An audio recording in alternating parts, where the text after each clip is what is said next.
Cet arbre est une très vieille souche d'un aulne qui pousse littéralement les pieds dans l'eau de la rivière. Des arbres comme celui-ci, il y en a beaucoup le long de ce petit fleuve, leur tronc est lisse, argenté et mordoré. La progression des différentes étapes du travail explique pourquoi il est important de maîtriser son sujet dès le départ, sur sa toile blanche, même et surtout si le motif est extrêmement simpliste. C'est un genre de tableau un peu casse-gueule, car trop minimaliste dans son sujet et embrouillé d'un amas de branchages qu'il faut élaguer virtuellement. Il est curieux de se demander, image après image, où le peintre a finalement l'intention d'emmener le spectateur.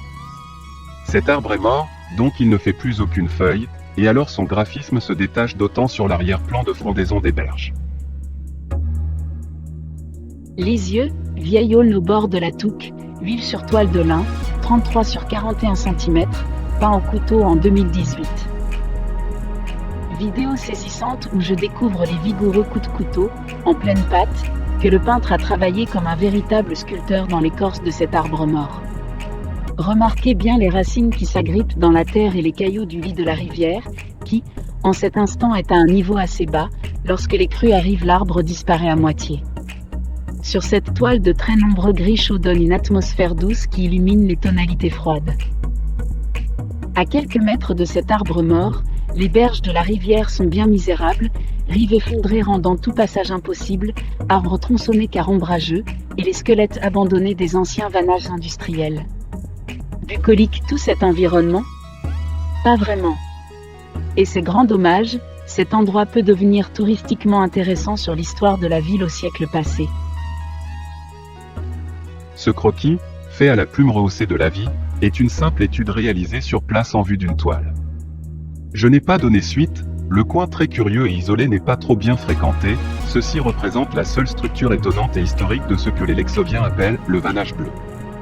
C'est le seul vanage industriel de Lisieux resté complet, avec ses rouages sur sa passerelle en fonte et acier typiquement dans le style du 19e siècle. Il se trouve sur le bras de dérivation de l'île où avait été construite une usine de textile, il régulait l'arrivée du courant pour les roues à eau. Un autre, en aval, beaucoup plus important, puisque traversier du lit général de la rivière, a été supprimé. Un troisième se situe de l'autre côté de l'île.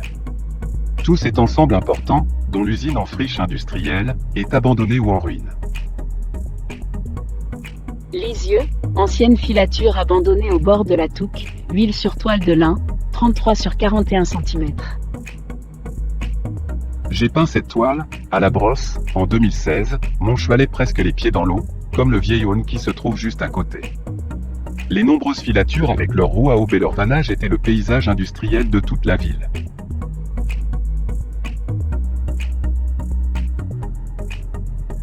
Ce n'est pas, justement, parce que cet arbre est si tourmenté que l'esprit du peintre le soit tout autant, c'est peut-être la difficulté graphique qui, accaparant l'attention au cours de l'exécution, libère le motif.